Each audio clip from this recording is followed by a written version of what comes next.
What's going on, everybody? This is Randall Barnes, the founder of HBCU Pulse and the host of HBCU Pulse Radio, in the building for another special edition of the show. On today, we are talking about the week that was in week 10 of HBCU football. Season's almost over, and it actually is for Division II. There's a lot going on. It's crazy. We got Arielle in the building. Arielle, how you doing today? I just want to say homecoming was not great. I'm sick of it. Morehouse, their students, they got their debt paid off. Howard gets a skating team. They get money from Diddy, and all we get is a lost game. Homecoming just wasn't what I thought it was, but also I apparently, Randall, from your text, chose the wrong game because I definitely thought Howard had this in the bag, but we're coming later. I was also wrong with Alcorn and Southern. I'll let you have that too. So I'm just, this weekend just wasn't my weekend. And I can admit that, and I'll take that L. I just wish it was, a better weekend for me. Trust me, I totally understand, because it wasn't the best weekend for me as well, because Fort Valley had the opportunity to make it to the SWAC Championship, and we literally cannot get over the hump with Albany State. Like it is insane. They have some type of spell on us. I don't know what's going on, but that's a whole nother story for another day, because we're going to talk about some Division I HBCU football, and we're going to start with your game of the week, Alcorn versus Southern. So Alcorn won 44-21, and I want to let the radio audience know that I tried to tell you that Alcorn was going to win, and they probably going to be in the SWAC Championship versus FAMU. But what did you think about the game? Go ahead, just rub salt in the wound, Randall. I said that you had it. I said that you were good. But let's go ahead and start with the main man of the night, the man that deserved the game ball. And we all know who led Alcorn into this victory, Keenan Leachman. He had something to say after his press conference when he was talking to those reporters that Southern should have chose him. This was his home state's college team that he was playing against and who he really wanted to play for. But they were like, nope. We don't want you. We'll go with someone else. Well, listen, this man had a pick six and 2 strip fumbles for this game that ultimately ended in Alcorn scoring this 44-21. Southern was just all over the place. 1 interception, 3 interceptions actually from Howard Blood, 2 out of 23. 194 yards, 2 touchdowns, those touchdowns coming into late into the third quarter. Nothing was just connecting. Alcorn was already up 7-24. Those 2 fumbles occurring in the first quarter. And then after that, just driving it home. I don't know what was going on in this game. Let me tell you, Alcorn only held Southern to 69 rushing yards. There was nothing that Southern can get on the ground, neither in there, either only holding to 263 yards. Alcorn didn't really use most of their running backs. It was more of the passing game that really held down what they were trying to do against Southern. I think Southern just wasn't ready for anything. I don't think they were ready for the defense. They wasn't ready for Leachman. I don't think they were ready for the plays that were going to come against them. And Southern was just unprepared in this whole situation. And it makes me think, while being wrong, what were some of the things that Southern did that just wasn't really going the way that they wanted to? I believe they left every man open on the field and really wasn't reading. It was kind of hard to see what Alcorn's quarterback, what he was really doing. Allen knew the plays that he wanted to do. He knew where he wanted to go. And it wasn't, like I said, it wasn't really his receivers, even though they did score a couple of touchdowns, but most of those scoring points came from Leachman, who is the man of the game. This game was actually really good. It was entertaining for the least, with the strip fumbles, the sacks of the quarterback, pressure on the quarterback. I love the intensity of the game, but Southern was just overpowered. And it's kind of weird for me to be in the SWAC, even though I completely missed this Buddy Pugh game and some other news that he has. I think this was a good game of the week, something that everybody wanted to watch. And like you said, they're creeping up to almost be that SWAC championship. We'll see in these last coming weeks, because we are now just narrowing down who will play FAMU. But you might be right, Randall. Alcorn may be seeing them very, very soon. Yeah, for me, I didn't get the opportunity to see the game. I want to be honest. Because I was locked on to Fort Valley versus Albany State, which, I mean, I'm glad I watched that game, because that was a better game than Southern Alcorn. I mean, but still, really with Alcorn, what I'll say is this. I didn't think that they would be as good as they are, because they had some struggles last year. And I know that they're in the West now. They dominated the East. But I think Alcorn is going to make it to the SWAC championship for sure. It's almost confirmed at this point because that Southern Alcorn game, you said it last week, that really determined who's going to make it and play against FAMU. I think FAMU makes it out the SWAC regardless of who they play, but Alcorn has really impressed me. Jarvion Howard, you have Allen at quarterback. Like, they got some guys down there. And Fred McNair, like he was down for a little bit, but now he's ready to contend again, and they have the opportunity. Like, I'm not saying that FAMU just has it all the way. I'm rooting for FAMU. I'm not going to lie to you, because I want the best matchup in the Celebration Bowl. I want FAMU North Carolina Central, but Alcorn could easily make it, and that could be a really great game, and that could be great publicity for Jarvion Howard to possibly get into the NFL. So just looking at Alcorn, they're really impressing me, and they really deserve love. But Southern University and Coach Eric Dooley, I don't know what to tell you. I don't know what to tell you, because I just think Pete Richardson, he watching these games, he's like, should I be coaching? Like, maybe I should start back coaching, because I don't know what to do here. Because Eric Dooley is an amazing coach. He's a great offensive mind. I just think for what he has on this team and what he's calling for this team and his decision-making on this team, it isn't working. It's exposing him, and it's making him look bad. Because I think we in sports, we really try to criticize folks, not necessarily us, but in the sports world. Oh, this dude is good. This dude is bad. This player is good. This player is bad. But there's nuance within it. I think that Eric Dooley can coach. You put him on a high school team, you put him on a Division II team, they might contend. But I think for this personnel right now that he has at Southern, it's just not happening. And I think that he's set in one way. He's set playing one way. The defense has bailed him out. That's what's won them the games. But now you're going to be playing contenders. Yeah, you got your losses earlier in the season, but you played Alcorn. You're playing Grambling in the Bayou Classic. I don't think it's going to go well, because Grambling, they've lost some games. They have a good team. Alcorn, they have a good team. I just don't think it's going to end well for Southern, because Eric Dooley, he has to figure something else out to win the games. I mean, it's not necessarily that we judge him. I don't think we judge him. I think it's just most of the stuff is based on facts. Allen is a really, really good quarterback. You look on the other side, because I do criticize Quentin Williams, the Howard's quarterback, a lot, just because he's not a bad quarterback, but they are just football IQ mistakes that he has to get down. Kenny Gallup Jr. is a really, really good wide receiver. You look at all these players and you look at all these teams that we talk about. It's not like we're criticizing them. We're just stating facts. And the facts of the season is Alcorn played a really, really good game. The only thing that I can say, if they do go against FAMU, Jeremy Musa and Keenan Leachman are going to be the two factors that determine who are going to win this game. Jeremy Musa is an amazing quarterback. We talk about him. We know he's really good. He has his up and downs, but he has proven time again that he is that quarterback from that FAMU team. But what Keenan Leachman did in this game, he can read the quarterback. It wasn't that he was just stripping these people or he was chasing after them and something just happened.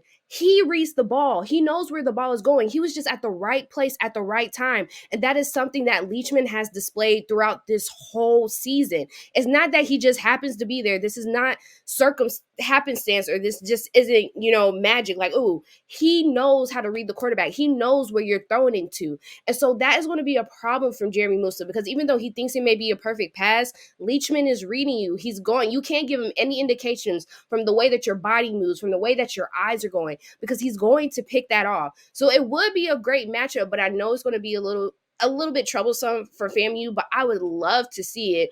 I don't know. I feel like the SWAC doesn't have as many contingencies as the MEAC does, because the MEAC is faltering a little bit. I mean, Central is still number one, but you got two specific teams that are vying for that number 2 spot. And if one of those teams goes down, the whole shakeup of what we may want for the Celebration Bowl is a little iffy. The SWAC is a little bit more consistent, but we're still not to the ends of our games. Anything can happen, but I don't mind this Alcorn and FAMU matchup. I really would have loved a Southern matchup, but it's okay. I'll take my L and I'll take my loss, and I guess I'll just have Alcorn and FAMU. But what I'll say is this, Arielle, you weren't off in picking Southern, because I think that defense has a lot to really say about if they win the game or not. And that defense is like that. So picking Southern necessarily wasn't a bad pick, but I just saw it And it's a lot of talk that's going down there in Baton Rouge. It's just a lot of talk right now. And the defense is really saving a lot of folks. That's what I'll say. From what I see, from what you hear, from fans and alumni, the defense is saving a lot of people. And I want to see Southern be great because Southern is one of our blue blood programs. Like, they've had amazing coaches, amazing players, Aeneas Williams, like NFL Hall of Famers that have come from Pro Football Hall of Famers that have come from Southern. Like, I want to see Southern be great. They have a great rivalry with Jackson State. They have a great rivalry we're just now starting to see with FAMU. Of course, the Bayou Classic, one of the bigger classics in HBCU football that got a lot of folks to want to go to an HBCU back in the day. I want to see them be great, but I think some changes need to happen. Either a change in mindset or a change in coaching personnel. And I'll just leave that there. All right. But what are you like? That's so Raven. You can see into the future now. That's what you are. You just be looking, be having your little fourth wall breaks and just see into the future. Is that what we're doing? Listen, if I can see into the future, I figure out some lottery numbers, man. Like, that's one thing. I figure out what the 100 million jackpot is at this point. Like, I wish I could, and I would cash some bets too. I'll tell you that much. I don't bet, and I will move to North Carolina. I'll start betting. You can't bet in Georgia. Anyway, let's talk about my game of the week, which it was a little bit disappointing because it was Tennessee State versus Charleston Southern. And Charleston Southern won 35-21. Coach Gabe Gardenia, who, of course, we know Coach Gabe. He was the former coach of Albany State University. And Arielle, I was saying on last week that he knows how to win. He won this game. Now, the question is, and this is the theme for the football season this year, should they have won? Because Tennessee State didn't necessarily look bad. I still think they look great. And this was the one loss I was sort of predicting for them. I didn't think it would be Charleston Southern. I thought it would be Eastern Illinois. But at the same time, I knew a loss was coming. But we have to see them beat Eastern Illinois and beat Tennessee Tech to really have a chance to possibly make it to the FCS playoffs. But they did look really good on yesterday. They showed a lot of fight because they were down 21-7 going into halftime. And they held Charleston Southern scoreless in the third quarter, and they put up 14 points to tie the game 21-21 in the fourth quarter. The defense, as always, they stepped up. They held the Buccaneers to 108 yards passing and 88 yards rushing. So we talked about it last week. We talked about how Charleston Southern only averages 100 yards rushing per game. So they did what they were supposed to do. They held them to under 100 yards. It wasn't a big passing game. So you look at those offensive numbers and you're like, why and how did they win? Well, they won like how sometimes teams lose in football, especially good teams. It was mistakes. One interception that was thrown, 2 fumbles, 1 was recovered. Like, they weren't able to really stop the run game because there wasn't a lot of run yardage, but they had rushing touchdowns. And it was one play at the start of the game that I was watching, and I was looking, and you had one of the running backs for Charleston Southern. He just runs through the defense. It's defenders right there. They're trying to arm tackle him. He just runs through it, runs for the touchdown. That's the first score of the game. That type of effort is not going to do it because Tennessee State was better than Charleston Southern, period. They were better than Charleston Southern. They should have won this game. The stats reflect that they should have won this game. And they had a very balanced offensive attack. They had a balanced passing and rushing attack. They had 135 yards rushing, 134 yards passing. They rushed more than they passed, which I was sort of trying to see them pass a little bit more because we know that right now Charleston Southern cannot defend the pass all that well. And Tennessee State, they stepped up against Lindenwood. They had over 200 passing yards, and they were able to win that game decisively. I wanted to see the same thing from them against Charleston Southern, but one thing that I will say, and this is the key to a Gabe Gardenia defense. I saw it for years when Albany beat Fort Valley, all those times except one when he was at Albany State. He will bring pressure. He is a defensive guy. He has some great defensive coaches that he brings on his staff. He's going to bring that defense. And fun fact, I was doing my research, doing the recap for the game, and he calls that defense at Charleston Southern the Dirty Blue defense. Now, Coach Gabe, you know you're wrong for that. That ain't Albany State. dirty blue defense is at Albany State University. Don't do that, Coach Gabe. However, because here's the thing, y'all's blue is Navy. Okay, call it the Navy defense. Y'all blue ain't blue, it's Navy. But anyway, like that defense really stepped up, and I think it sort of forced some situations where it's like, you know what, the best way that we can try to move the ball down the field is to run the ball, because they had some deflections. They had some situations where, hey, you had the quarterback that was business and throws. But we know that Tennessee State is a primary run offense, and I just think that on Saturday, I wish they would have tried to pass the ball more, even with the pressure that was being applied. But at the same time, though, I'm not discouraged from Tennessee State. Now, they're not going to be my game of the week this week, but I'm not discouraged from Tennessee State. I think that Tennessee State can still be a great FCS playoff team. I think that they can maybe win one game if they do get that selection, because now we know they have 2 FCS losses. They lost to UT Martin early in the season, and now they've lost to Charleston Southern. So the real test, Arielle, coming up is going to be against Eastern Illinois. There are 2 teams at the top of the OVC Big South. You have UT Martin, and you have Southeastern. I might mess it up.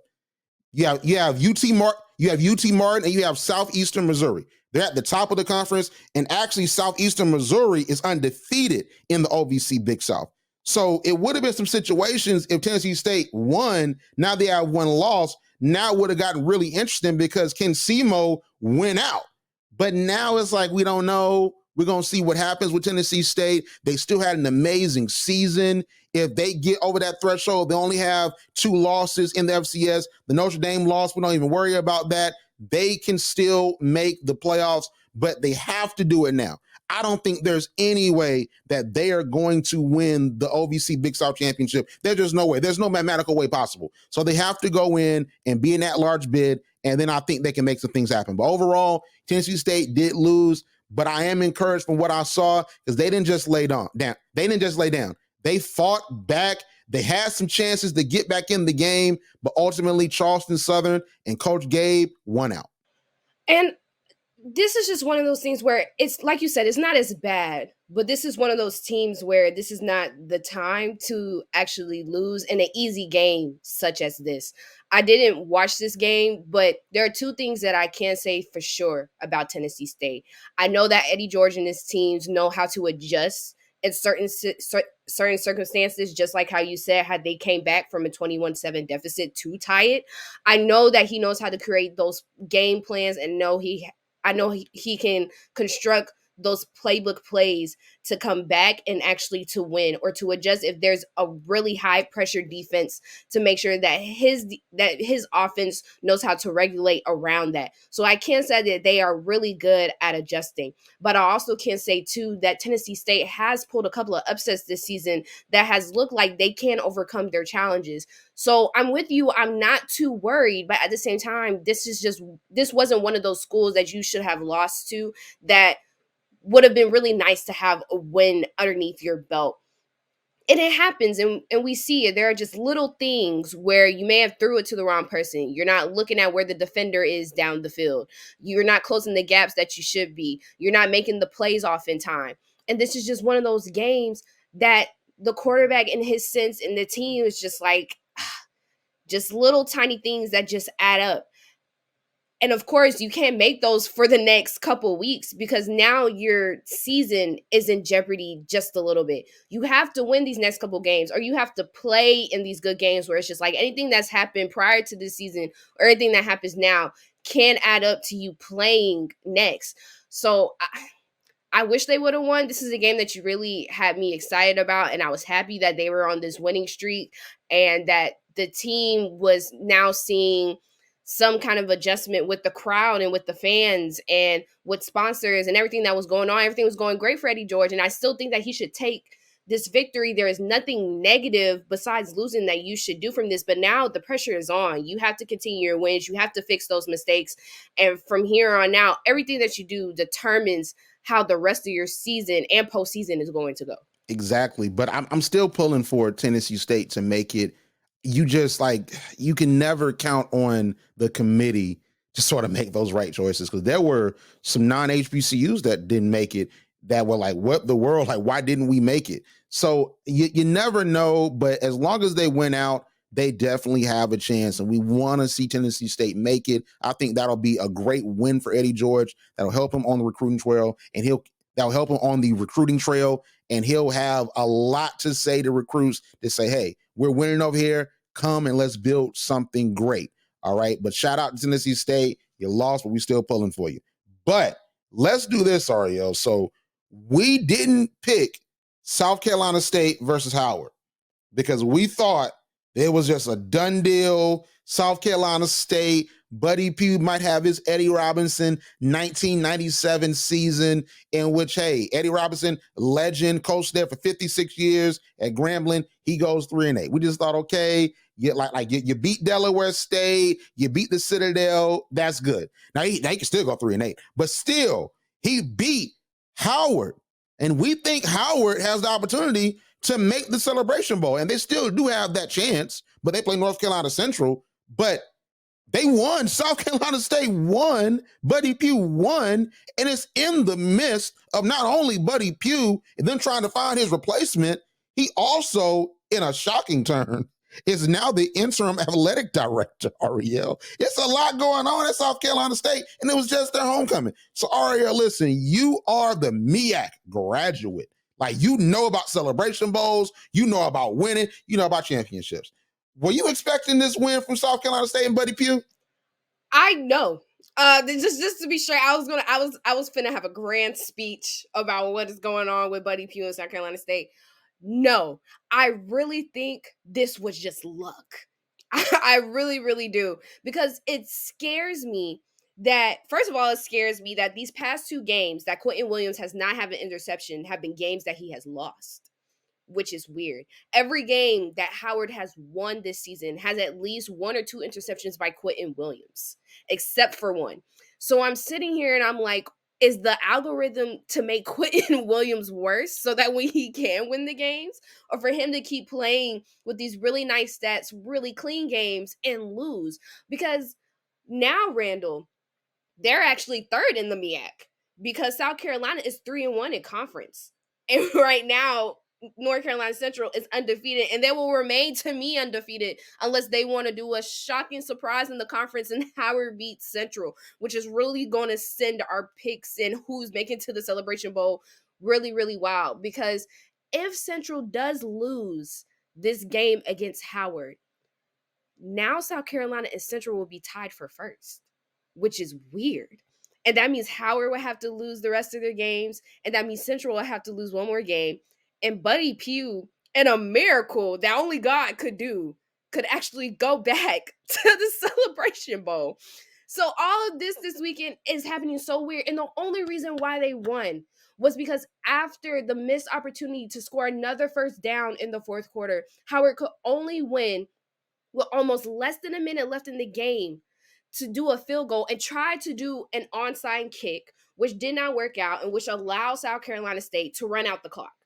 And I really hate those kind of endings. I really do, because I want to see the competition battle out.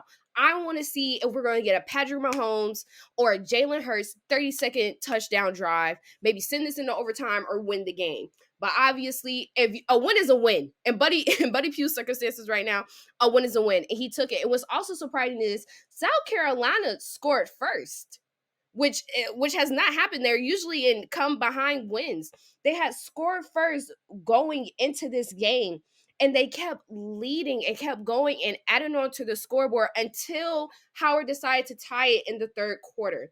And if you look at it, Randall, I'm going to go ahead and hit you real quick. If you were to tell me that a team that has been playing from behind all season had 3 turnovers, was held in passing yards, was going to come out with a 3-point score win over a team that is better than them in defense, better than them in offense, their only touchdowns came from a running back. South Carolina State made no passing touchdowns. They were held, their number 1 running back was held to negative yards, and they still won. So I'm excited for Buddy Pough. I'm excited for what happened. I'm glad that his season is finally picking up. But right now, to hold Howard to 53 rushing yards total of this game, to force them to have fumbles, to force them on punts that should have never been made, and to lead in almost each quarter that you have and to run out the clock. This is just Buddy Pugh magic. This is literally miracles and Buddy Pugh showing that he still has the game, he still has the talent, and just because he's interim AD doesn't mean nothing. I think actually him being interim AD is a great place for him, and coincidentally, because now that he is interim AD, he does now have a hand into who may be his next coach, who may be a successor when he does not decide or finally leaves after this season and is not the athletic director. He has his hands in all these type of things. So it's a silver lining that he can still take care of his team, even though he will be leaving, and put the best forth on them. But it's also kind of taxing because now you have two jobs at once. And now you pile on top of that maybe you have a chance to wrap it around to the Celebration Bowl.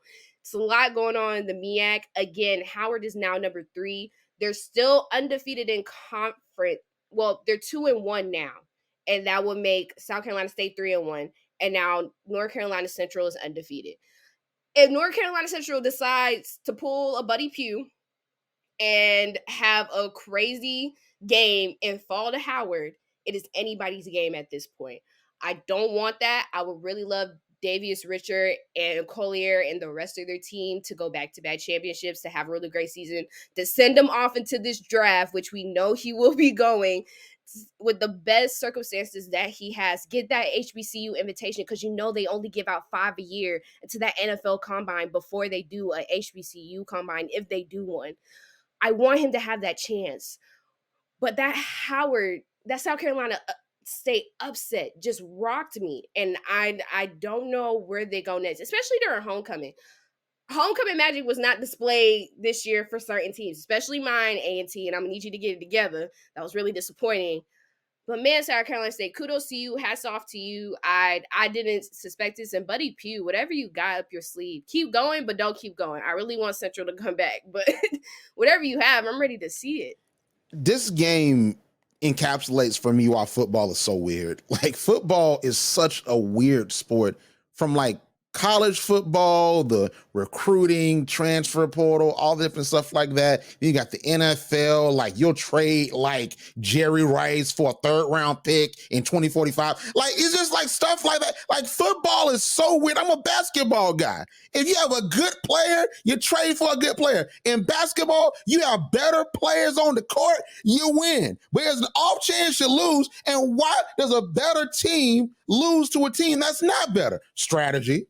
But see, in football, for some reason, you got teams that run the ball that are winning the games. Because first and foremost, you got Jawarn Howell. And I had to check this, Arielle, because I'm like, is my phone tripping or my notes tripping? Because this man had 283 yards. And like you said, 3 touchdowns. There were no passing touchdowns. He had 3 touchdowns. How in the world in 2023, on 27 attempts, do you have 284 yards? Was the defensive line there?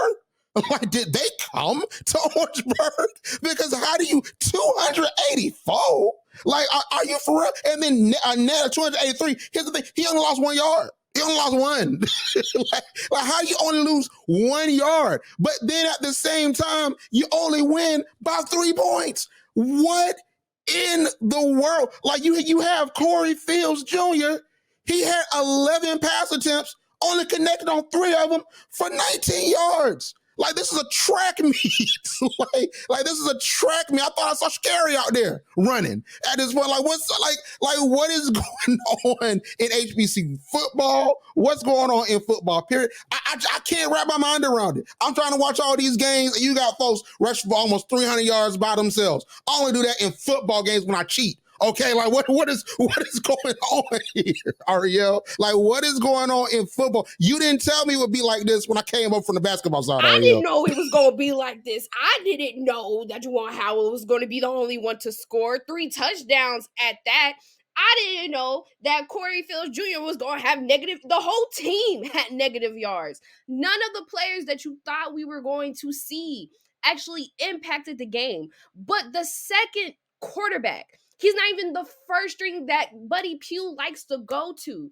Jawarn Howell is the backup to the one that's supposed to be scoring these touchdowns, has an all-star game. And like I said, Quentin Williams no longer having an imperfect game, but losing these past 2 games. I'm confused. I don't know what's going on. That's what I'm saying. Buddy Pough, I don't know what he did. I don't even think he knows what happened. I think he's just like, a win is a win. A win is a win. And we're all just like, listen, go off. Whatever you have to do to beat Central, go off. But this is ridiculous. I should have watched this game. This was the game that should have been on my radar. I really thought Howard had it in the bag. I really did. And here they come disappointing me. You have all these, you have Harris coming in with a touchdown. You have Hunter coming in with a touchdown. You have, I don't know. I don't know what happened with them. In South Carolina State had 3 turnovers that you could not capitalize on. Howard had 0. It was literally a perfect game. What? And I just, the part I don't understand is this, like, Howard is a great team, number one. Like, they've been amazing. I think they're going to go up even more. And it's the conversation that, hey, we believe North Carolina Central is going to be good without Davius Richard, because they got a guy back there like that's semi-Davius Richard that can spin it. But Howard can really be competitive because it's Howard. You know, folks want to go to Howard. Folks know Howard. And then you have a coach there that can recruit, because you're going to have to find another quarterback after Quentin Williams. But the thing is that this game is crazy because Howard's a good team. South Carolina State has struggled. Buddy Pough is a great coach, but you can't coach 283 yards. You can scheme for it. You can say, hey, let's put you in the best position to get you the most yardage possible and have a dedicated run attack, because we see something on that defensive line that we can exploit.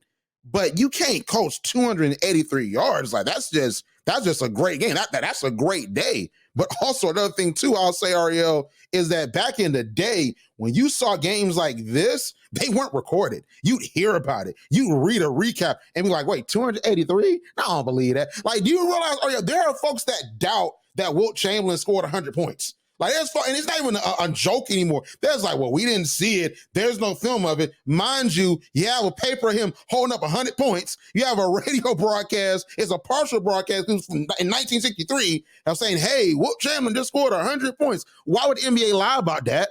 But people are like, well, we don't know if he scored it. These are the type of games here with this young man, Jawarn Howell. He goes for 283 yards, 3 touchdowns, and then the quarterback has like under that 3 times, or like really more than 3 times. Like, you hear about this. You don't see this. So what I'm going to do, I didn't watch the game. I did not.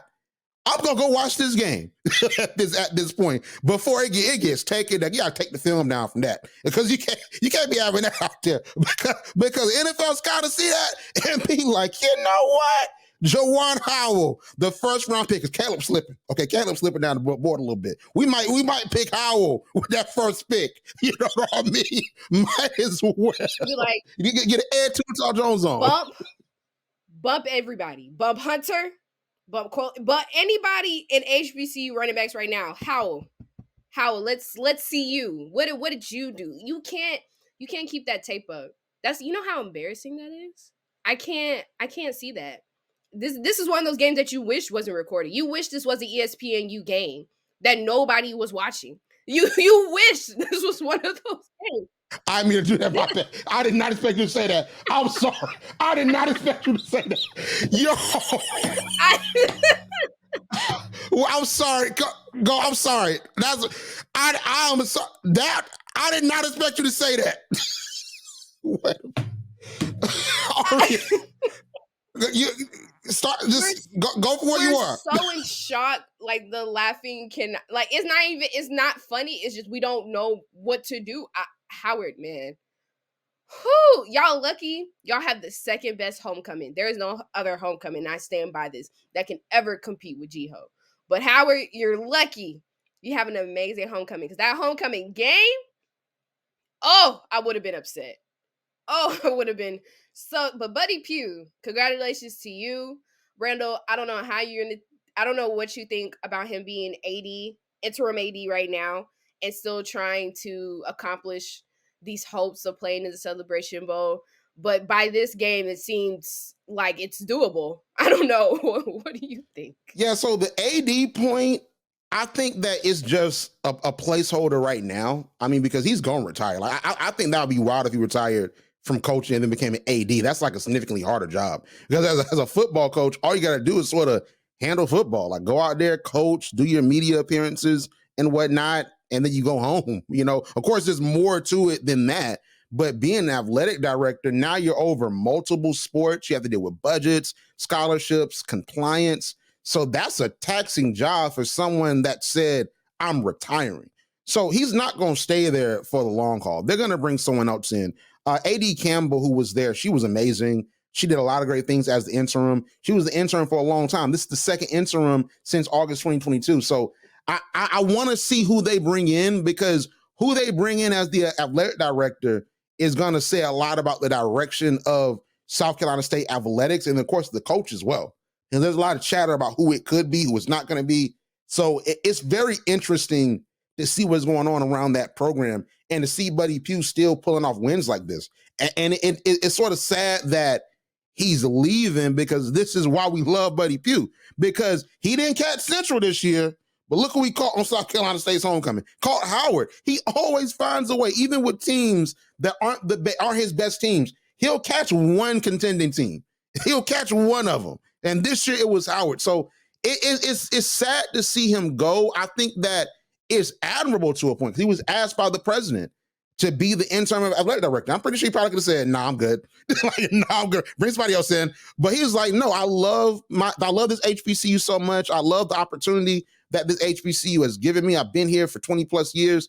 I will take on this mantle and do what I need to do to make sure things are good until we bring the next AD in, which hopefully will be probably going into the end of this year, maybe next year. And then, of course, they should be announcing the coach soon." But I think is very admirable, especially the fact that he is tenured.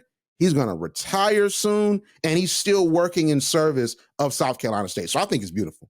I personally would like him to stay until that new coach comes. I really think it would be beneficial for him to make these decisions about where his football team is going. Because, I mean, you're not leaving on work. Like, this season has proven that it's not the worst that you could leave off of. I think everybody wants to chase a championship when it's their last. Every person wants to do it. Sometimes you don't get it. But I personally would have this season over a Deion Sanders Jackson State ending season being undefeated and not getting a championship, but going and beating the best of the best teams, almost upsetting probably the number one spot team, and being able to put my football boys, my sons, the people that I've grown to love and care about in the best spot possible. So hopefully he leaves after he makes, hey, who's going to be head coach, maybe do some recruitment here and there, set everybody up, and then pass the torch. But whatever he decides to do, like you said, it is admirable, and I'm glad he stepped up, and I'm glad that he's proven that I could do two things at once right now and still be the best. But that's already solidified. But it's amazing what he's doing right now. It's amazing what he did this past weekend, and South Carolina State. They may be my new Bulldogs for a minute. Oh my God. Oh, like that. No comment on that. No comment on that at all.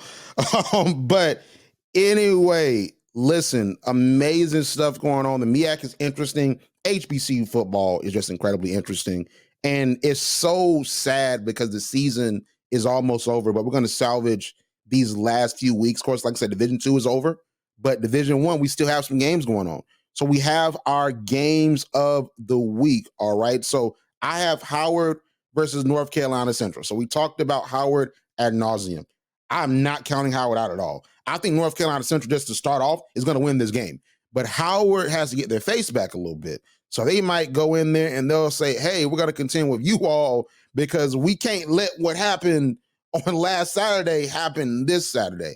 This was the matchup we all were looking for. I think Davius Richard is going to have a phenomenal game. He's going to have a Davius Richard-esque game. I think Davius Richard is someone that you honestly cannot game plan for. And for me, when you have that Jackson State 2022 Celebration Bowl team that could not stop Davius Richard with the defense that they had, you had Elon that couldn't stop him. We sort of saw what UCLA did, but we didn't see a full sample size of what that defense could do against Davius Richard. But you seen them, New Hampshire, well, a playoff team last year, they couldn't stop him. So I just think Davius Richard is dynamic. He has an amazing skill set. I'm going to start calling him Steve McNair light, because he might not be Steve McNair. Steve McNair was one of a kind, but Davius Richard, at least from the numbers perspective, is putting us in a Steve McNair type realm because he's running with his legs. He's passing the ball. So I just think that North Carolina Central is going to win this game. I think Collier is going to be someone to really look for, but I want to see Eden James go off.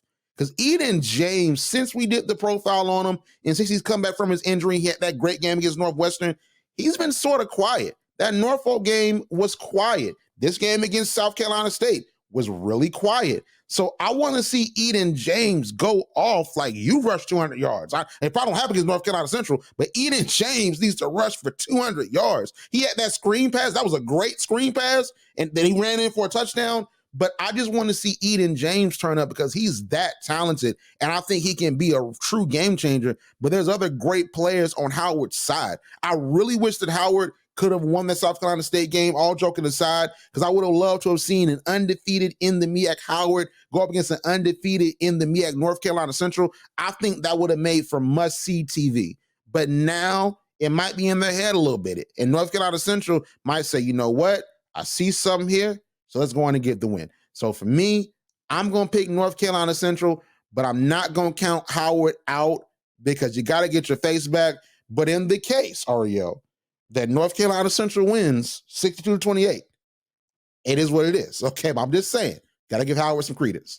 I don't think it would be that high of a scoring game against Howard because Howard is a really good team. Like you said, all joking aside, I think they do have a great backfield. I think, Quentin Williams is finding his footing, and I think that's good. I think in this game playing against North Carolina Central, you don't want these mess ups against them. Keep having a perfect game. Keep going and growing and getting better at what you do, because it's going to take a perfect game to even come close to beating Central. And I think Eden James not playing in these past couple games has probably been a coaching decision, to make sure that he is fully ready for a big time game like Central.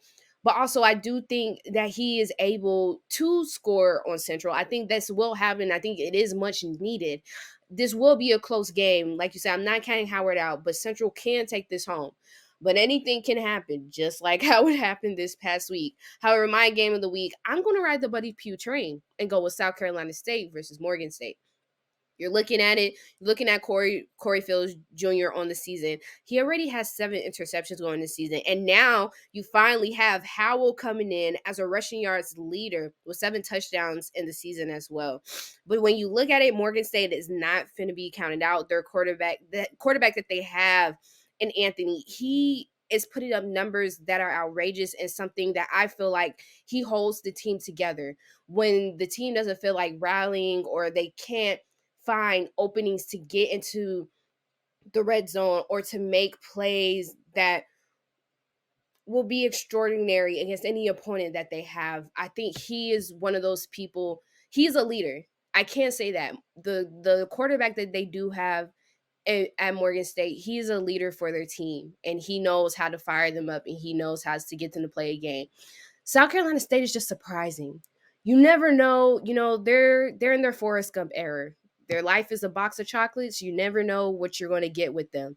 It's been up and down this whole season. And sometimes they win games. Sometimes they lose games. Sometimes they make a whole bunch of mistakes, like how they had in this Howard game, and they end up winning. And sometimes they make a little mistakes and they end up losing. I don't know what you're going to get in this game, and I can't confidently say that I know the winner of this game.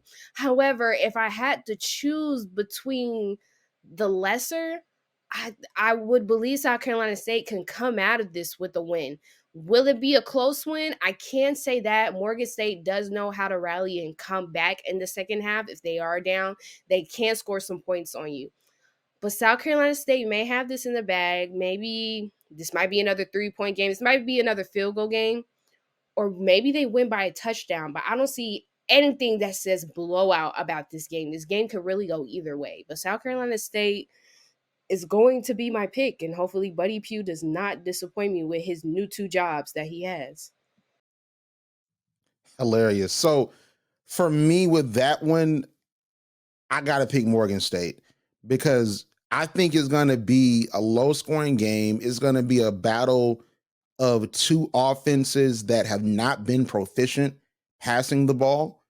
I think it's going to be very run centric. It's going to be a very old school smash mouth style of football. It's going to look like probably the 1980s out there. Like, it's not going to be a lot of passing. It's going to be a lot of folks that's making moves with their legs. And I think it's going to come down to the defense. I think that I can trust Morgan State's defense and what Damon Wilson and that crew has set up more than I can trust South Carolina State's offense. Because I just think, in all love, to that brother, but you're not going to rush for 84, 83 yards every week. That's just not sustainable. If he does, he needs to get drafted for real in like the first round of NFL draft. Like, you're not going to do that again. If he does it again, I'm going to salute him. We're going to do a spotlight on him. But he's not doing that again. Now, he could be productive. He could have 150, 160, maybe even 200. I think 200 is not out the ballpark, but I just think that amount and to win, like, I just don't think that's possible. And then also the fact that they didn't win demonstrably. Like, it was still a close game. Howard could have still had a chance to have won that game. I just think Morgan State has it. And it's a great story. It's a great win for Buddy Pugh. It adds to the legend a bit. But I think Morgan State wins it. We just cannot doubt Damon Wilson. And I'm always pull for Damon Wilson because he's Division II from Bowie State University. I ain't seen nothing different from Damon Wilson. All that is a Bowie State team in Division I. That's all that is. It's a Bowie State team in Division I. So I'm rocking with Damon Wilson for this one. I think that Morgan State was going to get the win. Hey, it is what it is. I don't mind being wrong in the second week, but I would love to be right in this one. So, Buddy Pugh, I'm personally calling on you to not disappoint me and throw my rankings in the MEAC haywire. I just really want to know who's going to win this. This is going to be a very interesting week. Since you already stole, well, I don't blame you for stealing this MEAC game of the week, because if Howard was undefeated, yes, I would be super jealous. But now that they're not and anything could go, I'm still watching this game, but South Carolina throws for a whirl this week. I don't know what we're going to report next week, but it's going to be interesting. It definitely will be. So let's get to the quick picks. This is actually going to be really quick for real because Division II, we're in championship week. So Grambling versus UAPB for Division I. Who you got? I'm going to go with my heart. I sound like you, Randall. I'm going to go with the heart and not with my mind and say Grambling beats UAPB. Listen, my heart and my mind don't tell me nothing about UAPB. It's Grambling. I'm not going to go live to tell you that much. So shout out to UAPB, but Grambling's going to win this game. Bethune-Cookman versus Alabama A&M. Now, this is a heart-mind situation. Who you got for this one, Arielle? Dang, you ain't got my dogs for me? I thought she was going to throw it in there. I really did. You see, I'm excited, man. I'm ready to go. I'm excited. You know what? Alabama A&M has been everything they are supposed to be and everything they aren't. And Bethune-Cookman, man, they can come and have some games, but they're not having a really good season either. This is like choosing the lesser of the two evils. Maybe, Alabama A&M gets Bethune-Cookman. Alabama A&M is going to get Bethune-Cookman, but I'll tell you what Connor May is going to be excited about if he loses game to Bethune-Cookman. He's going to be excited about the unemployment line. I'll tell you that much. He's going to be. This ain't going in the radio show. Okay, it's not going in the radio show. He's going to be excited about the unemployment line because that seat is warm. You like you know how you turn on an oven. Right, and you got to cook, so you preheat because you cook, you be throwing down like you preheat, right? and then it's on about 10 minutes. Starts to get, it's not too hot, but it starts to get pretty hot. If you touch the oven, you might burn yourself. That's the seat that Cardinal Manor is on right now at this point. All right, so he better win this game, or else they gonna do what they did to Arizona State. They gonna walk him off the field. Hey, Coach Manor, come here. Like, I'll tell you that much. Alabama A&M's gonna win this game, but oh my God. If Bethune-Cookman won this game, we'll have to have some conversations. We might be talking about Cardinal Manor in the SIC Championship next year. I'll tell you that much. All right, that's not a bad place, but I'm just saying he might be right back in the CIAA or the SIC. We might see him in the Beach Bowl next year. He might be back at Winston-Salem. All right, you better quit playing. I'll lie to you. Right. And that ain't going in the radio show. That's not going in. So Rhode Island versus North Carolina A&T. What you got? I wish the audience could see my face because I have to be loyal, but I already know this outcome. So, North Carolina A&T, let's go out with a bang and maybe win one more game. So A&T for my pick, being a loyal fan that I am. You know what's so interesting? That Towson game was the best game for A&T, even in the loss. Like, I really wish A&T would have won that game because you throw for over 200 plus passing yards. You rush for, a bunch of yards. You put up 28 points. It was a sort of a close game. It was a back and forth game that Towson just ultimately won. I know White got injured, the true freshman quarterback, but I like the fight that A&T showed. I think this could very well be a preview of what things could be under Coach Brown next year as he starts to recruit more, and now they're acclimated to the CAA. But I'm picking Rhode Island just to be safe because I don't think North Carolina A&T gonna win no more games this year. And I think maybe Campbell. I think maybe Campbell. But I can't even give you Campbell because Oswald Williams is that guy, and they almost had Central. So I can't even give you that one. Like I think the A&T is going to have like a 1-10 season, but then y'all going to miraculously come back. Okay, it's all love and respect. I get it. It's all love and respect. I feel it. I mean, but at the same time, I guess you can plan for homecoming because they got the date out. You know what I'm saying? So you can play a year in advance. What's next? What's next? That was lit, by the way. Like every school needs to make my job easier, so I can put out the graphic. That makes my job so much easier with HBCU posts. We can go viral. Okay. Anyway, all right. So Tennessee State versus Eastern Illinois. That's not my game of the week because, of course, we got to do North Carolina Central and Morgan State. I think that Tennessee State can win this game. Eastern Illinois is a different beast because they battle the two top teams in the OVC Big South, and they were like literally they had two losses against them. They were close losses. So you have a Tennessee State team that's coming off of this loss. They didn't look necessarily bad. The defense is as advertised. You have Terrell Allen that is trying to chase a record for most sacks in a season for Tennessee State. He's trying to chase Richard Dent. So I'm just saying, like, so we're gonna see what happens. I'm interested to see what that pass rush does. I'm interested to see how they stuff the box to stop the run. But Eastern Illinois is a different type of team. If they win this game, I don't care what happens. Now, of course, they lose to Tennessee Tech, it's over. But I think that if they win this game, they're making the playoffs because no one can tell me that Tennessee State didn't have a great season and a playoff resume if you beat that team as well. I just don't believe that. So Tennessee State's going to win this game. This is one of those games, like we were saying earlier, that we wish they would have come in with a win off of Charleston Southern, but I'm going to have to go with Eastern Illinois. I think that Eddie George, he's like I said, he's a great adjuster. He knows how to come into this game, knowing what he has to do and how to fix his team to be able to win. I can't say this may be a close game, but I don't think they have enough talent to me to pull off an upset so big as this. And like we said, this is a must-win game, but I don't know if this is a game that they can come back from after Charleston Southern. I think that makes sense. I definitely think that makes sense, but we'll see. I just think Tennessee State they got some guys. I don't know if I can say that they're demonstrably better than East Illinois. I got to really look, but I think that they can contend. They're not the demonstrably worst team. I'll tell you that much because Eddie George got some guys. So I'm interested to see how that game goes. But we know what games I'll be watching because you know what also other two games I'm gonna be watching as well. Yes. For sure. So Delaware State versus Norfolk State. Who you got for that one? You know what?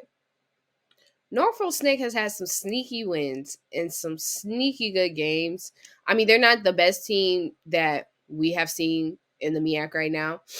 They're actually at the bottom of the rankings, but this to me is an easy game that Norfolk State would beat Delaware State. I think this should be easy, but Delaware State been playing folks tough. Like, you notice that they've been playing folks real tough. So Norfolk better. You can play folks tough all you want and still get beat by a worse team. That's true. I mean, Norfolk State, but because they got guys. I'm rooting for Dawson Odoms. He better step up, man, because that wouldn't be good. So Alabama State versus Mississippi Valley State. Can we agree Alabama State gonna win this game? I mean, yes. Yeah. Yes. There's no need to debate this. That ESPNU game. First, can I just say this? This is real quick, Arielle, okay? Who picked Mississippi Valley versus Bethune-Cookman in 2023 as an ESPNU Thursday game? Who picked that? On ESPNU during the basketball season, during the NFL season, other college games are on, by the way. It's not just that one game. You had TCU playing, you had a couple other games playing. Who chose that? Whose idea was that? Was that ESPN's idea? That was insane, first and foremost.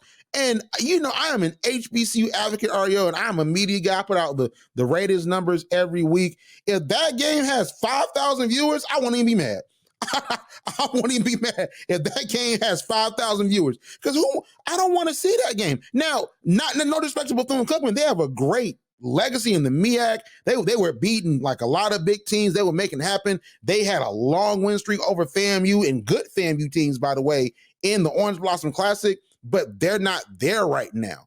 And then on the flip side, Mississippi Valley has had some good teams in the 1960s and 1980s. I mean, you had Deacon Jones and you had Cherry Rice. I mean, I can't tell you what they've done well these past like 30, 40 years at this point, outside of Jerry Rice. But I mean, if it was like the 1985 Mississippi Valley with like Willie Satellite Totten and Jerry Rice versus like the Brian Jenkins 2014 Bethune-Cookman, and we could play it on like College Football 24 on a video game, I'll watch that. I'd watch it, but not real life, okay? Not the real life version. So I need ESPNU, if they hear this, to never do that again. ESPN, Disney, never do that again, ever in your life. Okay, listen, play a rerun of Georgia or something like that. Don't ever do that again. Don't disrespect HBCU football like that at all. That was and God bless Tiffany Green and Jay Walker, because they were like, what are we talking about here? They're such professionals, because for me, I probably would have nodded off. No, I wouldn't have nodded off. I would have nodded off. But I would have been tempted to, Arielle. I just want you to say that. But okay, Southern versus Prairie View A&M. Who you got for this one? It's not like I learned my lesson from choosing them. But in this game, I just know who is the better team. So I believe Prairie View over Southern. Okay, that's a good choice. Stop! Don't act like I was finna scare you in my pick. I just had to put that disclaimer out. Don't do that. Choosing Southern at this point, like I told you Delta a couple weeks ago, they got a tough schedule. They lost to Alcorn. You're playing Prairie View. Prairie View has sort of struggled a bit at this point in the season, but they're still good. And then you play Grambling in that Bayou Classic, really. So that's a tough schedule. So Southern, God bless Southern. We want Southern to be better. All right. So Texas Southern versus Alcorn. So this game was moved to Sunday. So this game is going to go against NFL. So it's going to be on Sunday at 2 p.m. on ESPN Plus, because of the fact that you have the MLS, you have the soccer playoffs, and you have that Houston team. They're going to be playing on Saturday. So because of that, Texas Southern, they play in that soccer stadium, and they played there since around the time that the Houston soccer team has played there. So that game got moved to Sunday. So that's a very interesting window. But who you think has this game? I actually think it's not bad though, because most games at 2 o'clock are either in halftime, and then you're kind of catching the end of whatever 12 o'clock game may happen or whatever overseas game may be happening. So I don't think it's a bad window to be in. And then a lot of players, and when it does come to Sunday games, the HBCU does receive a lot of support from players and from other organizations to go and watch them, because you are competing against professional football. I mean, that's really what we're watching. But it's 2 o'clock is not a bad window. They might see a little something. However, for my pick, I actually think this is a pretty good game. I don't know why I didn't look at this game a little bit closer. Um, I think with Keenan and Leachman going against Texas Southern, this is going to be extraordinary, and maybe he can repeat what happened at Southern. So maybe Alcorn State takes this win. I think Alcorn State definitely takes it, but Texas Southern has been impressive without Andrew Body. Like, they've had some games. Because first you play FAMU and you're leading on FAMU, and FAMU eventually comes back to win. Then you have this game, just skipping to this game from this past Saturday against Jackson State, where that was a close game. They hit the 2-point conversion. We might be having a different conversation. And I've been high on Jackson State, and I personally don't think that game is an indictment on them, because any given Saturday you can lose. You got to just be prepared. I think that Coach McKinney, he might have his job, honestly. Like, he might have secured it, because I think that possibly Andrew Body wins some of those games. I'm shaky on what happened at FAMU. I'm not certain with Jackson State. Andrew Body might have won that game, against Jackson State. It was just a couple others where I'm like, Andrew Body being out, especially that dynamic of a quarterback, it really makes a difference. But, man, Alcorn should win this game. And this should really solidify them as, hey, they're going to make it to the SWAC West Championship, because Southern's going to likely lose. So we'll see. Alcorn deserves to be back there. And then when Alcorn gets in that SWAC Championship, things get funny. Okay. Just want to say that. All right. So and of course, Arielle, because you saw Alcorn 3 times in the Celebration Bowl era. So it gets funny. All right, so let's talk about Hampton versus William and Mary. William and Mary is one of the better teams in FCS. They're great. I think they're ranked number 4 in the AFCA top 25 poll, and they're going to for sure be a shoe-in to make the playoffs. Hampton has had some wins. They had some really cool wins. They beat Maine. They did lose against Delaware. There was a lot of records that went on around that. I mean, I think Hampton might have the recipe to really be something special. But for this game, who you got? I think we can both agree that William and Mary will take on Hampton. I mean, it's not that Hampton is terrible. They've had some really great games. I just don't think they're that powerful, nor is it possible to be a team like William and Mary right now in this season with what they have. Yeah, William and Mary is going to win this game. If Hampton won, that make my year if they won, but they're not. They're not going to win. But if they won, though, oh my God, we that's headline, okay? But they're not going to win. Like, that's William and Mary. You know what I'm saying? Like, so shout out to William and Mary. All right, shout out to William, Mary, Jesus, Joseph, the disciples. Shout out to all of them. Okay. Bye. Anyway. Bye. Randall, give me this. You're out of pocket. Give me this last pick, please. It's funny. I did that last year too when we and Mary played. I think North Clancy or Hampton, whichever one. So FAMU versus Lincoln University of California. This Lincoln University of California is not an HBCU. This team is often on HBCU schedules. I really wish that we would get this team off at the very least. Play Virginia University of Lynchburg. At least they're an HBCU. This is not an HBCU. But who you got for this one, Arielle?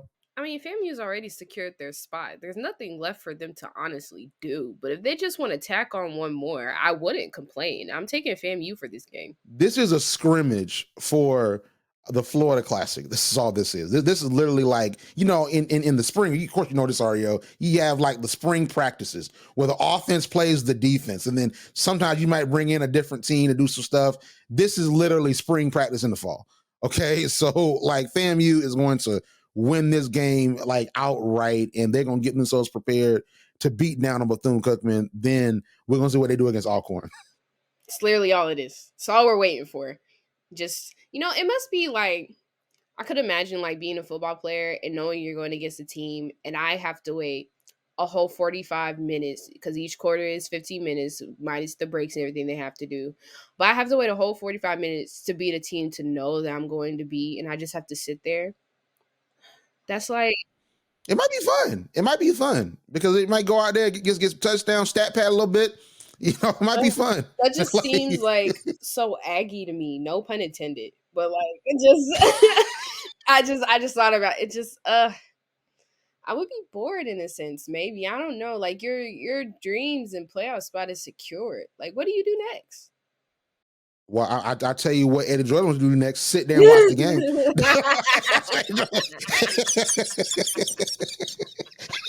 Stay there. Stay in the stadium and watch our team beat a beatable team. Sit down. Because they play this same team, and folks will say we're not coming to that. And like I said, we HBCU Africans, I don't blame them. Like as I would have been there. You would have been there. But it's like if folks don't want to come to, why we coming to watch y'all play Lincoln to California of all teams? If y'all lose this game, you think I'm coming back next week? Like, if y'all win this game, I'll see you next week. Like you think I would come? Y'all lose the anyway. Let's get a D2. We're gonna get packed up already. I'm not gonna lie to you. We're gonna get packed up today. It's all my fault. Lord. All right, man. It's championship week in D2. I'm sorry, Randall, that y'all were not able to be in these picks. Don't know what to tell you. Maybe next year. That's what they always say. I hope it is true for you, though. For the CIAA, we got Virginia Union. I love to see it. Versus Fayetteville State. Who do you have being the champion out of this game? So this was the game we wanted to have last year, if you remember. This is the game we wanted. And Jawarn messed it up, and now Jawarn has left, and then Benedict, did a solid for all the HBCUs and beat down Jawarn. Like wasn't even close. Or they beat him down. So that was good. And then they're not in the conference anymore in CIAA. So this is the game that we wanted, but it's a different type of ball game because Virginia Union is probably going to blow them out. Like it's not even going to be close. I honestly don't see it. If it is close, always give that caveat because I don't want to give a freezing cold take.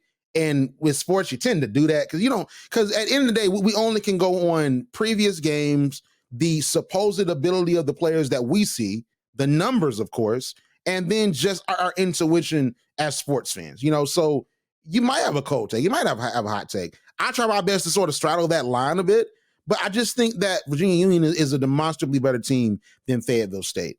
And I really center on one game because they beat Union without Jada Byers. What I was saying in a space I was in talking about Division II football is that I think Jada Byers getting injured helped Dr. Parker, who's the coach of Union, understand what he has on the offensive side of the ball, where you don't have to be so dependent on Jada Byers. So I think that we saw against Virginia State, although they couldn't fully put them away, we saw a complete performance from Union, because when I was watching that game, I saw Jada Byers literally elude defenders, get them down into the red zone, and they passed the ball. So I think that you got Jada Byers as your secret weapon. No one can really stop him. I think that that's a dangerous mix. So Jada Byers needs to get this win because we just saw Shannon Sharp was with First Take at Savannah State. I think that Jada Byers, he might not be the best running back of all time because that's such a honorable list when it comes to the NFL. But I think Jada Byers can be a guy. I honestly think Jada Byers can be the Division II Tariq Cohen. I honestly can see that. Like he is that talented. So he needs to get this championship, just like how Tariq Cohen got the Celebration Bowl. Like he needs to get this championship, and I want to see Jada Byers then go to the playoffs and perform. Because Wingen knocked him out, they contained Jada Byers. But I want to see Jada Byers go in there and compete because that adds to the legend, that adds to the draft stock. So I think that in the CIAA, pretty much a foregone conclusion, Virginia Union's going to win that game easy. Well, hopefully injuries don't plague him when he does make it into the NFL. I mean, Tariq Cohen is an amazing Aggie alum, amazing running back. And it was just unfortunate what happened in his history of the NFL with the injuries and all the trades. I hope to see him finally break out with the Bears and get back to the Cohen that we know, the running back that we know, the all-star running back that we know, because he could have been one of the greats. It's just stuff happens, and we get that. But I think Jada Byers essentially has the talent to maybe surpass him and make a new deal in Division II football, where really that's where you need to find them dogs. You want a good running back? Go to Division II, and hopefully he breaks that pathway in there. But onto the SIAC, excuse me, onto the SIAC, Albany State versus Benedict College. I know, Randall, that you have a hate-love relationship with both of these teams. No, I don't hate Benedict. I don't hate Benedict at all. It's a little messy. Sometimes you're like, I need them to win. I need them to lose. Yeah. But regardless, these are some really, really good teams. Of course, you know this, as a Fort Valley State alum, that they are really good teams. So if you had to pick, who are you picking? So let me just say this about Albany, right? So just real quick, all right, I gotta say it because it ties into the game. So what we had going on was this: we're in a divisionless format, which is a great idea. It's a great idea, and we had several really great teams. Edward Waters and Allen, because they're provisional members until next year, and they'll become full members of the SIAC. They had a great season, but they could not make the SIAC championship. So that leaves you with Tuskegee, Fort Valley, Miles, Benedict, Albany. So Benedict was already getting in because it's the top two teams, right? That make it to the championship. Tuskegee beat Fort Valley in the Red Tails Classic. That was an out-of-conference game with the tiebreakers that would have played a part had Tuskegee won. They would have just automatically had gone in, even though they lost Edward Waters. They technically only had one loss in the conference. Miles College probably would have made it because they beat Tuskegee. But at the same time, Albany State beat them down 48-7 on HBCU Go. I watched that game. It was a dominant performance, right? So Fort Valley, we had a really great season. We lose to Benedict. It is what it is. On ESPN2, it is what it is. But all we really had to do was, of course, because Tuskegee that lost right after us. All we had to do was beat Albany State, and this would have been a rematch of Fort Valley Benedict like it would have been last year if we didn't have the divisions last year. And we couldn't do it. We should have won that game. It's not even like a Deion Sanders or we beat ourselves. We literally beat ourselves. We beat ourselves, Arielle. This should be us. They got the wrong blue and gold team in Atlanta for the SIAC championship. It's the wrong blue and gold, all right? But what you know about me, Arielle, is that I give Albany State love when it's due because they supported me. They supported HBCU Pulse, and I'll even say it live. Sometimes they supported HBCU Pulse more than Fort Valley. I'll say that, 1,000%. All right, I'll just keep that real. So I don't got I got a rivalry with Albany State because I'm a Fort Valley alum, but it's a little bit different. So I show Albany love, and I've been saying Albany gonna win this and that game. You observed it. I picked Albany for a lot of games. All right, but the thing here is this: the Albany State that played against Fort Valley is not beating Benedict. Facts. Period. They're not, because they should not have won that game. They won that game because Kelvin Durham threw 2 interceptions. Our field goal kicker, he missed 2 field goals. He missed 3 field goals. 1 was blocked. We should have been up 13-0. Kelvin Durham gets the first touchdown. They benched Deontay Banu, who's in for Isaiah Knowles, who was a transfer from Army. Banu throws 3 interceptions. Quinn Gray sits him down, brings in Sullivan, the backup quarterback that only had a couple snaps this year, and this man flipping in the end zone like he's Simone Biles on us. That Benedict is not playing that. They're not about to play with him. They're not about to play with Banu. Benedict ain't Fort Valley. I'm sorry to say it. They not Fort Valley. Coach Barry ain't gonna have that. Like, they not gonna get nowhere near the end zone to flip. Okay?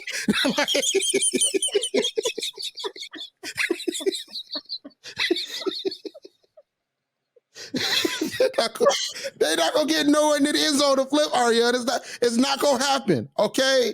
It's just not gonna happen at all. Benedict is gonna beat them pretty solidly. Albany has a chance. They do. And I'm bullish on it because what Albany showed me against Miles is that they can contend with a ferocious offensive and defensive line. They can. But Benedict, different.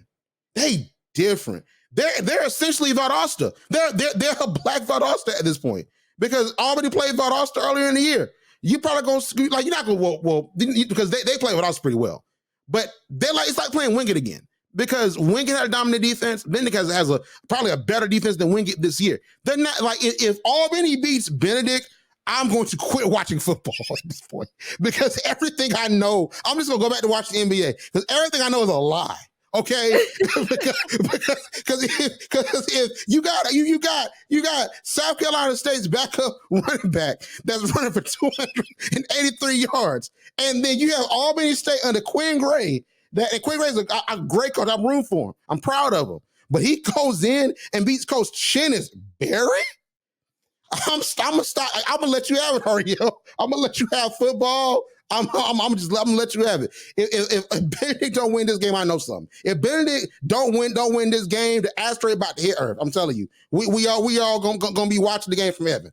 Okay, I'm just telling you to let you. It don't make sense, Arielle. Just saying, Benedict should win this game, and it's not me saying this as a Fort Valley alum. It's just the truth. Nothing makes sense. Nothing makes sense from this last week. Hopefully stuff makes sense going into this week. But if it doesn't, as Randall has called it, Jesus is coming back. That's all it is. That's all it is. One thing I'll say is what I've observed with Benedict. Coach Berry is a very God first religious man, a religious coach. Sometimes with Benedict, God be out there playing defense for them. I'm telling you. I swear to God.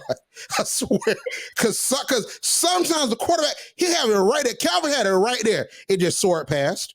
I'm telling you. God got a deflection and a sack. I'm telling you. I swear to God. I can't.